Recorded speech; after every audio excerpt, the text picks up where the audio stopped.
All right, y'all. Welcome to the Kind Counseling Podcast. We're talking mental health. How's everybody doing? You good? Good. You good? Yeah, I'm good. I wasn't sure if I'm allowed to talk to you. All right, man. So we're gonna be talking mental health issues, but in a creative, funny, exciting kind of way, and we're hoping to help end some of the stigma behind mental health, especially in the Black community. So today we got to kick off our first podcast. We have two special guests. We have Mr. Fred Charles. Hello. All right, Mr. Fred Charles, his beautiful wife, Nicholine Charles. Woo! Yes. Why did I get that? Come on. You're Charles. All right, so actually both of them are I'm sorry, and their wonderful son, Mr. Wesley Goodrich. Yes. All right, I almost forgot about you, man. Sorry about Okay. that. I get forgotten about it. All right, we're gonna get into that. Oh, we're gonna get all into it. That's part of the show. That's part of the show. So today's topic is actually talking about blended families, otherwise known as step families or remarriage families, whatever people want to call them. And a blended family is a family unit where one or both parents have children from a previous relationship. All right, I mean, we got some statistics about that, but I just want to welcome you guys. You guys want to say anything? How y'all doing today? Welcome. Nice to be here. All right, you okay, Fred? I'm fine. They're nervous. Easy, so shy. What they gonna ask? Oh my God. All right, so one of the statistics we have, right, is that 65% of blended families, actually I didn't know this, end in divorce. 65%, which is actually higher than regular families in terms of divorce rate, right? So obviously that says that it's very challenging to have a blended family. So today that's one of the things we want to talk about, just in terms of some of the issues you guys might have had before you got married, like during the marriage, as well as just some successes that you've had after that. You know, so that for our listeners, so that people who might be challenged in this area, to give them some information and just give us some insight. People might be considering getting married, that kind of stuff too. So, so if we could just start off talking a little bit about that. What were some of the challenges you guys faced initially when you thought about getting married? What were some of the challenges? Some of the things you talked about. Well, first, why don't you guys tell us how you met? Yeah, Okay, good. that's good. That's good. Very Well, good. I think I should start because my story is probably more true. So I'm sorry. I had been divorced several years. At this point, I had changed my career, went back to school, decided to be a teacher because my son Wesley, who's here, was about 3, and I didn't want to not be around as much because we at this point were divorced. So in 2003, I started a teaching position in my neighborhood in Kensington, and the first day in August, when my principal was kind of acclimating me to the school, Fred was in the office returning back to the school because he had left for a year after being there. Okay. So we met in the office, and the principal says, "Mr. Charles, Miss Fagan," at the time I was Fagan Goodrich, "you guys should get to know each other because you're both going to be teaching 8th grade." So I I introduced myself, and he had his hands in his pocket, and I don't remember him answering me the first time, and then I introduced myself again, and finally he said, hello, and so the first meeting wasn't amazing. When he tells it, it's gonna sound like, I was just like floored and rockets were just like flying. Not true. And I would have to say a work relationship just blossomed from there. Pretty quickly, to be honest. A few months into working together, we really felt like we had great chemistry. But there were some issues for us getting together, which we'll talk about. Now, I just got a question. Was the chemistry more physical or mental? For him, it might have been physical. Right. Okay. For me, it was all mental. Oh. Hey, put away the nail file. What was it? The thing opening, whatever. Okay. So Fred, what about you, man? What about you? What's Your your story. Up until the introductions, everything is accurate. I said hello, she said hello, and that was it. I didn't think anything more than this is an attractive woman, and Right. I look forward to working with her over the course of the next year. So, real quick, so no sparks for you. It was just like she's a very beautiful woman. No, there was sparks for me. Yes. Oh, it was yes, sparks for you. yeah, yeah. So, all right. So what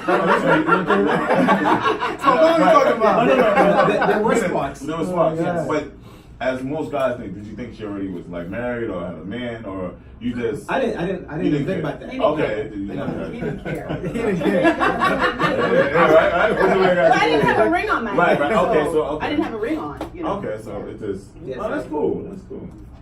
All right. So I guess like you guys started dating pretty soon after that, or? Not exactly. I Alright. asked her out on a date. She acquiesced. We went out for a few Acquiesced. times. That's a word. Yes. How do you spell that? What does it mean?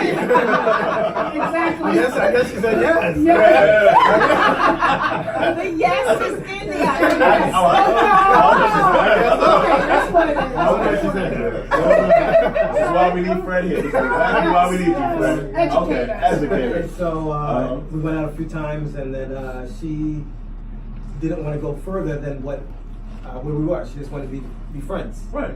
So and then we went our separate ways, and So what changed that? What made her stop seeing you as a friend? oh wow, well, I'll let her answer that. Yeah. question. What made you? I'm a Christian, and Okay. at the time, Fred was not a believer. Oh, okay. And so Uh-oh. when He was running wild. So we went out on a God. few dates, and I was beginning to get really attracted to him, Uh-huh. and it was platonic physically, Right. So I felt like there was a lot of attraction, and I felt like I was walking into very dangerous territory. And so when he approached me about dating, I told him I couldn't, because I knew I was going to mess my life up if I started dating a guy who wasn't a Christian, and I had just come out of a marriage. And I just didn't want to go down that road. So it was really hard because we were friends first. We really were friends.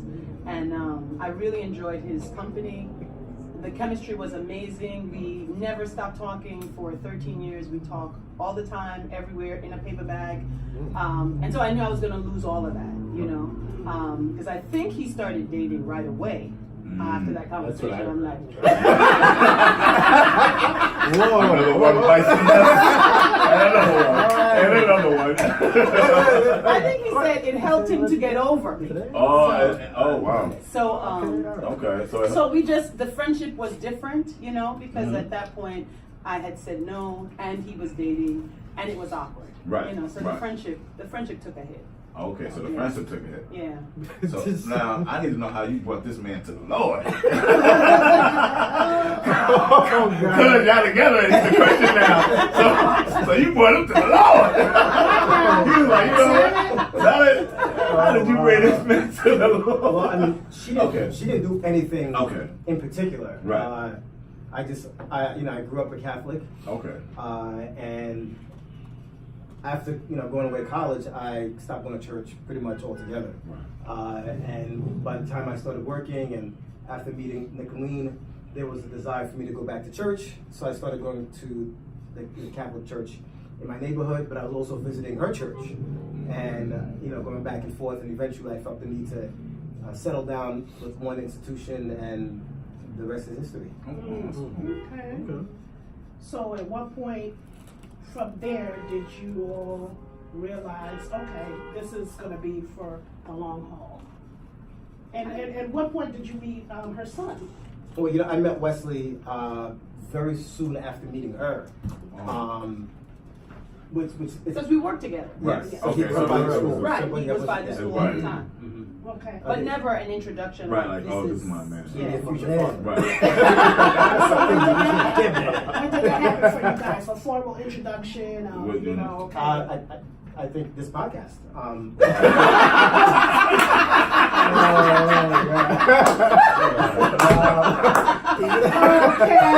I can't with Fred. I can't.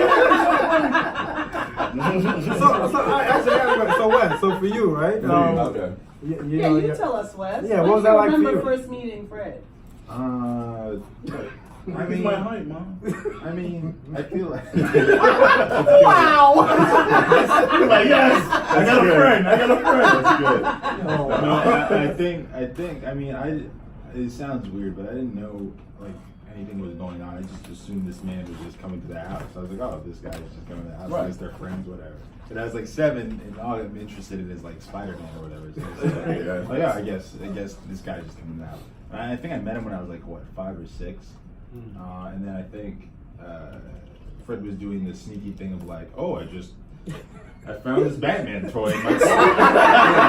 Oh, now you know what it is. Now you know what it is. Now you know what it is. I don't know if that's entirely true. Fred came in one day with a box of like Batman toys. It was your birthday. It was not.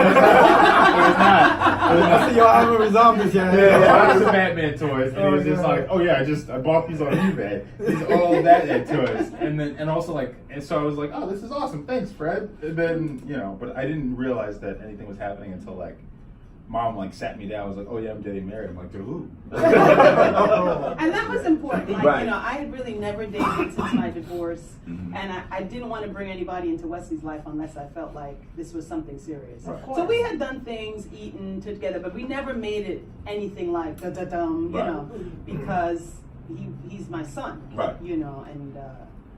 and very important to me. So I didn't want to bring Fred into our lives in a meaningful way, and then what if it doesn't work out? Right. I just want to ask you a question. After having a failed marriage, and now you propose to Fred, was you scared to actually take that step and actually be married again? I think I was more afraid of the idea of getting remarried until I met Right. Fred. Mm. I think, all the issues that I had to deal with prior to meeting Fred. So I think it's not just about the idea of marriage again. I think it's the idea of who you marry. Right. I think the second time around makes a difference about being more selective and learning from your mistakes in the past.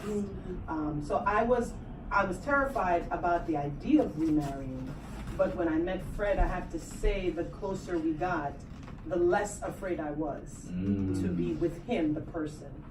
Yeah. And Fred, how did you know that she was the one for you? Like, And did her having a child having a friend. give you any hesitation or? No, I wasn't hesitant about her having a child.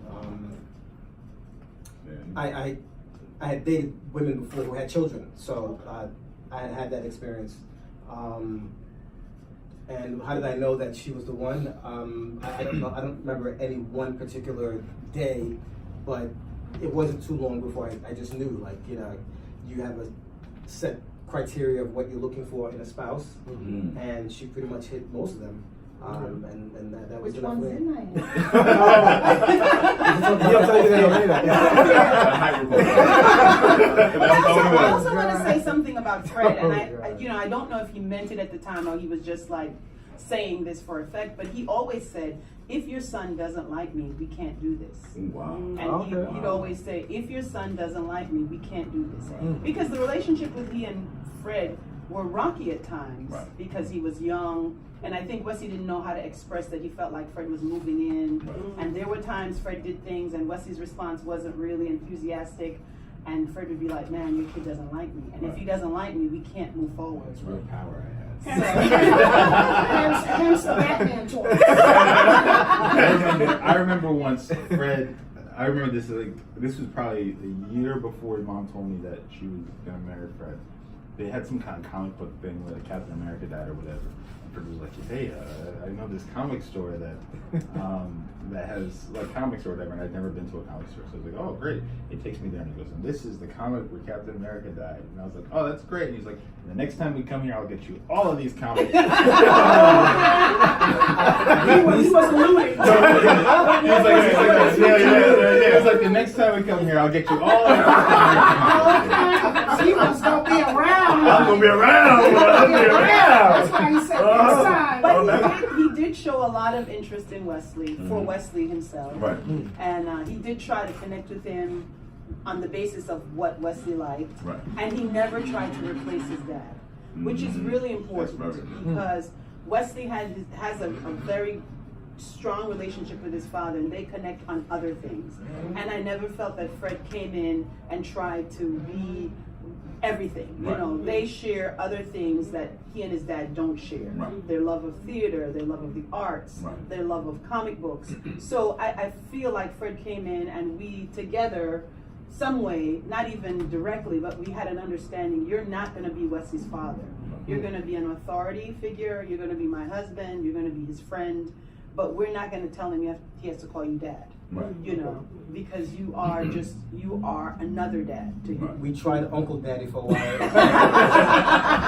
No, it's funny that you said that because I remember the first time meeting Fred and Wesley, I did see a mom when you're talking about film and art, and I thought that was so cool. Yeah. You know, Yeah, I really thought that was cool, and I hope I can mimic that with my son.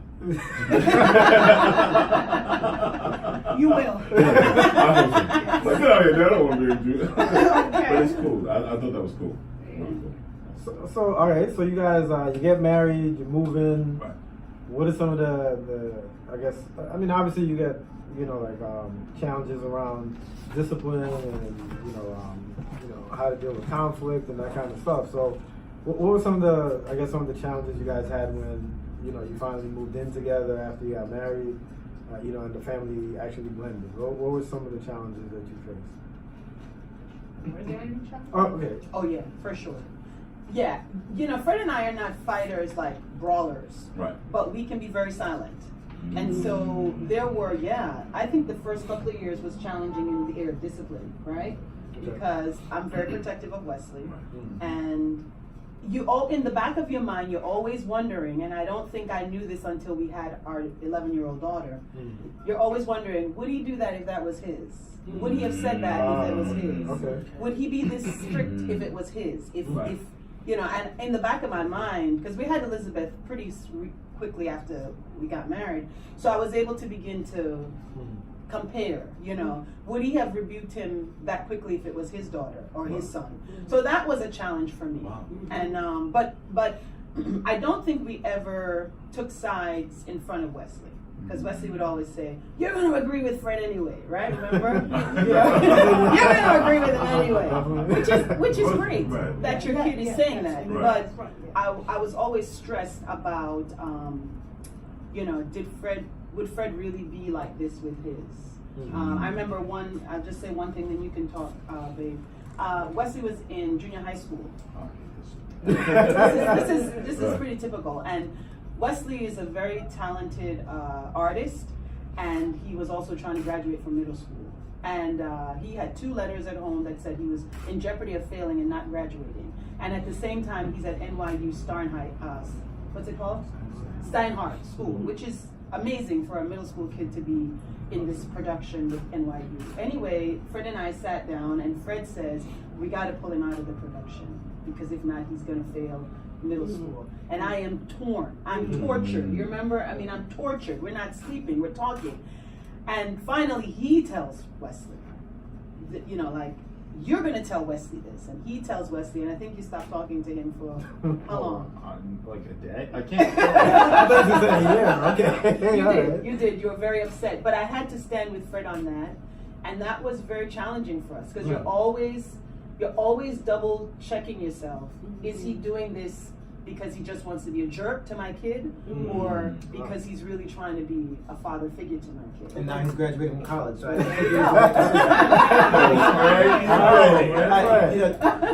it's the interesting thing is, if Wesley was my biological son, I believe I would treat him the same way, because I don't think boys and girls are going to be raised the same way.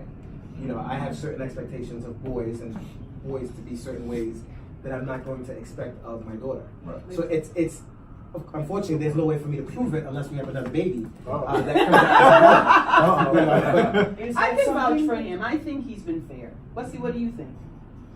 I think I was a perfect child. You were a perfect child. I didn't need discipline. I was Jesus.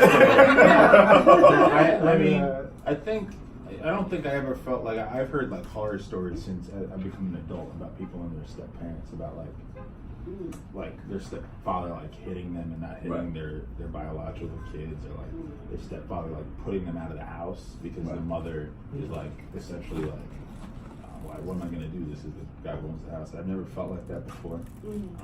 And I think the thing is, I think a lot of times those situations happen because the surrogate father figure, I guess, hasn't showed interest in anything that the person is doing, so there's no reason for the kid to believe in any other, in a disciplinary sense, that the person actually cares about them, right? Right. So if the person doesn't show interest, like, why would, like, now you're disciplining me because you want to, like, flex. But I've never felt that way, even when I'm upset. Like, if I get upset because I'm getting disciplined, after a while I'll think, I'll be like, yeah, but I mean, he didn't hit me. There's nothing really here that's going to hurt me. So I've never felt like I was being discriminated against or anything. Okay, That's that's good. awesome. That's dope. Awesome. Won't he do it? That's good. That's good. So, Fred, what about you? What's some of the challenges you had in terms of coming into the blended family? Well, before you answer that, because I'm guessing obviously you had things set up already, because in terms of you and Wesley as a parent. So now you're moving into a situation. Well, I'd like to hear what he has to say. Sure. I don't think my challenges were necessarily predicated on him being my stepchild. Okay. It was just being the man of the house. Now, I grew up in a very conservative Haitian household. My father was a member of the Tonton Macoute.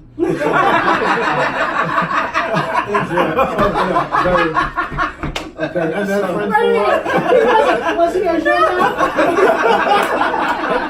for our English-speaking listeners, what does that mean? What does that mean? That's Haitian paramilitary. So, there's just certain expectations of behavior. Right? So, if he was my biological, it would have been the same way. But unfortunately, there's that period, particularly in the first couple of years, where I'm even questioning myself. Like, am I doing this because he's my stepson? Or would I do this if he was my biological? So it wasn't just coming from Nicholine. In my own mind, I had to check myself and say, why am I doing this? Why am I feeling this way? And time is the only thing that'll let you know where you really are mentally and emotionally in this new construct of a family. So, wait. All right, so you met Wesley at what age? He was 6. Right, you were 6. Now, throughout all the years, I remember you had a production that you did not too long ago at Fish University. When he directs and puts on these shows, how does that make you feel? Because when I went to his production, I don't know who was more prouder, Wesley or you, because you showed so much support. Yes. No, you really did. Yeah. And for me, purposely for a person that didn't have a father, and it's like to see someone do that, I just thought that was amazing. Right. And I know I joke around with you a lot, Fred, but I have so much respect for you, and that's the reason why. That's really real talk. That's really real talk because it really takes a big man to raise someone else's, not really raise, but be a father figure and a child that's not here. So that's why. So I just, on that question is, when you see him do all the things that he's doing, that he worked hard for, how does that make you feel?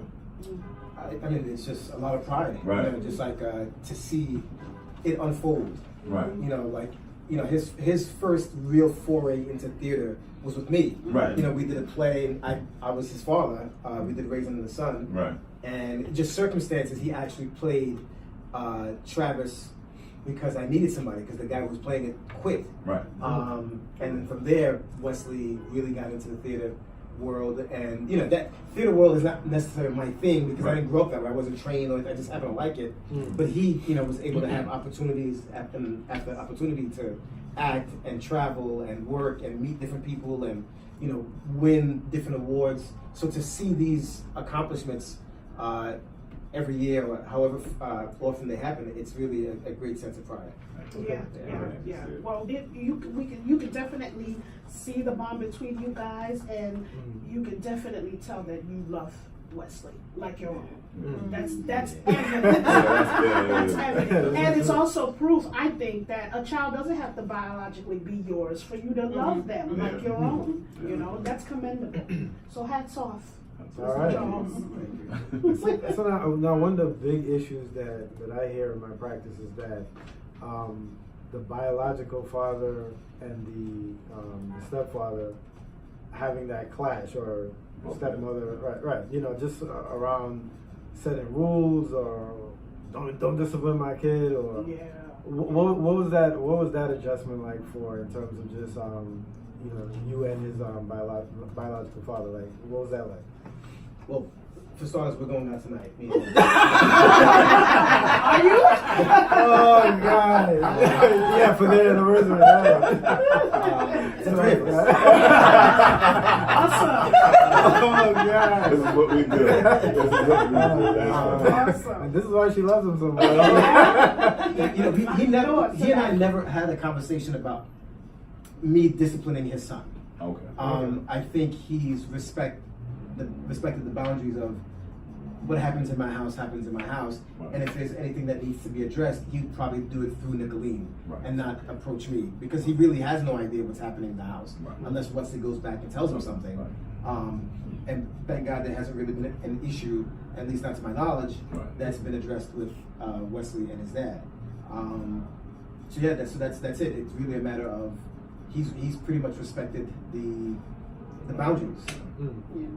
Okay. That's awesome. I think, you know, blended families, a lot of the turmoil can come from outside. So, you know, you have your whole trying to blend this right here, but then if there's drama outside, it seeps into the relationship, Yes. right? So there are two things you have to do. One, we've been very fortunate. His dad and I have known each other since we were teenagers, and we went through a rough patch, but we came out on the other end because we were both committed to raising Wesley. So that has always been the ground rule. We love Wesley, we both want to be in his life, and if there's too much drama, one of us is going to get cut. So we made that decision before Fred came into our lives. So when he came in, we were at the tail end of the drama.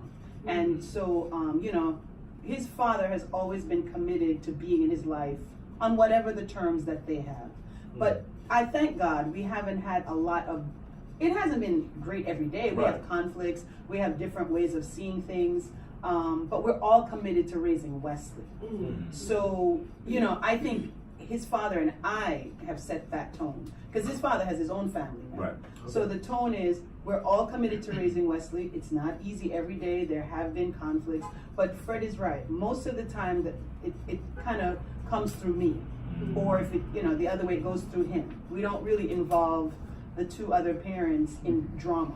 You know, we kind of filter it and then we take it back. And I think there's been a respect too. I think his father has seen that Fred has had his son's best interest and that he should be grateful for the man that's in his life. And I think his wife has had my son's best interest. And so there's a respect that at the end of the day you really love him and you want to help raise him. Do you think that works when both parties are actually over each other? Like you and Wesley that were actually over each other Yes. when y'all moved on?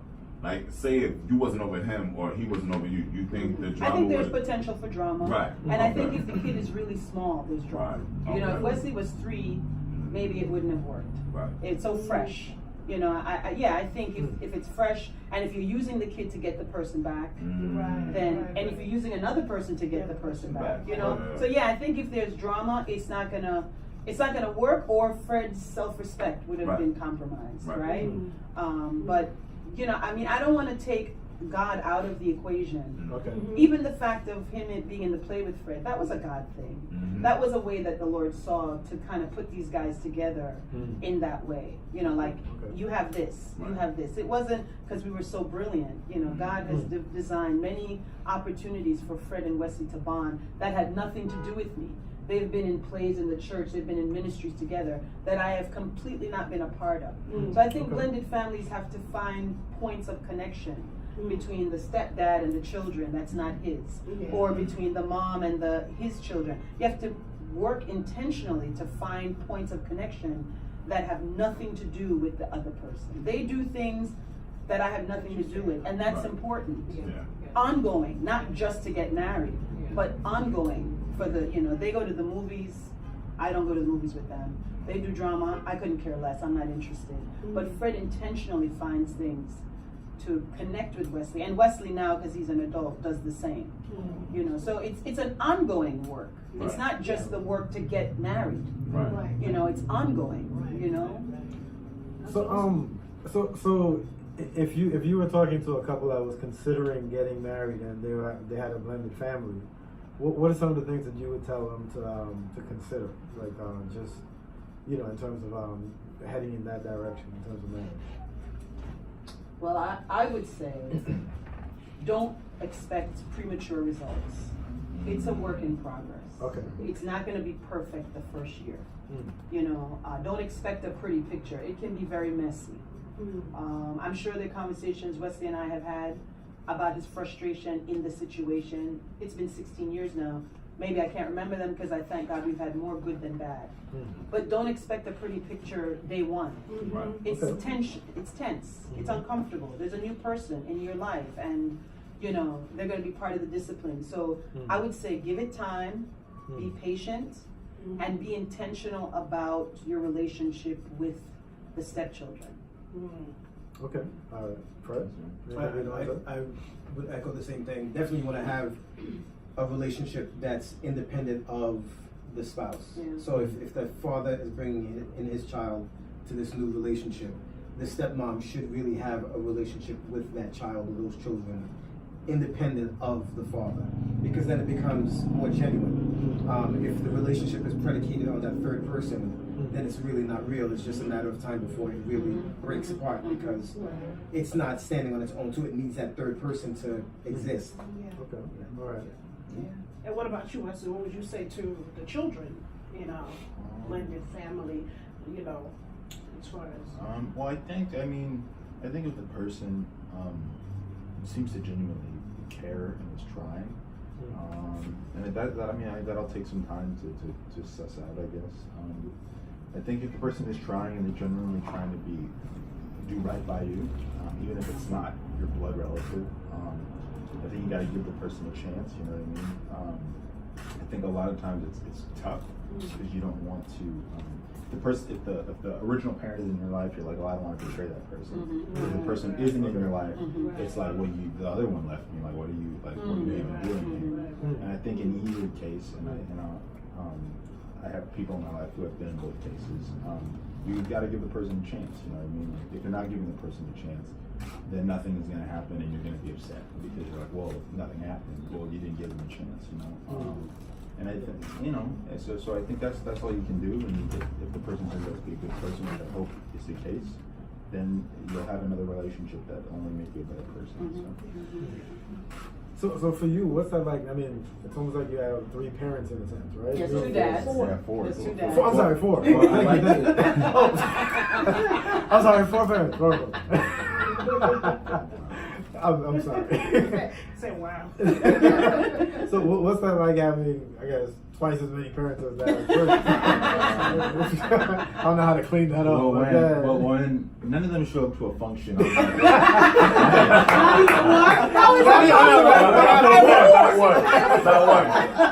Thank you. I mean, it's cool. I mean, thank God I'm in a good place with all of them now. Like, it's not like I have cut off one of my four parents and I'm not talking to you anymore. I'm in a good place with them. It's nice to have a different relationship with each one. I think over the years I've had to learn to really just have distinct relationships with each one and not try to I don't know, cross the wires or try to be like, well, this thing I do this one person I can maybe do with you because that's not going to work, Okay. So I just try to, even my stepmom, she called me up like a week ago out of the blue just to talk to me. And that means a lot to me because, that was probably the hardest relationship to transition into a good relationship.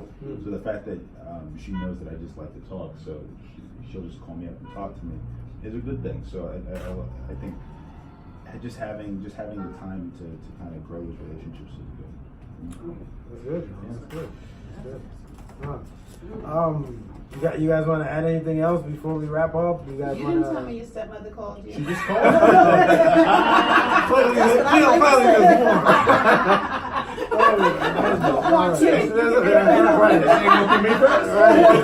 That's gonna be in the second podcast. I'm happy about that because I think that has been the most challenging relationship. Okay. Is the one with his stepmom.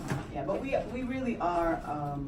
We really are a village, and sometimes I wonder why Wesley has been so blessed Yeah. to have such a community of people who are so invested in him. Don't get away with anything. Well, that's So you're not that's able. awesome. So you're not able to pitch these parents against There's the been other times. parents. There's been times where they've tag teams Wow. on a like where one person has found something, they run it to the second parent, the second parent push it with the That's third right. parent, and they're like, "We got you." Or there's been times when Wow. we've all had a meeting with him. Wow, really? All That's four of deep. us, yeah. That's deep. So it's not a typical situation, Right. but I Right. want, and that's why I I said we agree. can't leave God out of the scenario Right, yeah. because Wow. for some reason God has allowed terrible situations to blossom into this strong community that is raising this young man and his siblings, because he has a sibling on one side that kind of flows in and out of our lives, and my daughter flows in and out of their lives. So I'm very grateful because when your marriage ends, you think, okay, that's it, you know. But God really did something amazing by bringing Fred, who is a gift to both of our lives, and I've always said that, into our lives. And somehow God showed us how to live together. And people really have to look to God or a higher power. How do you live together in this complex relationship? Yeah. It's not easy. How do you do that? There is no manual.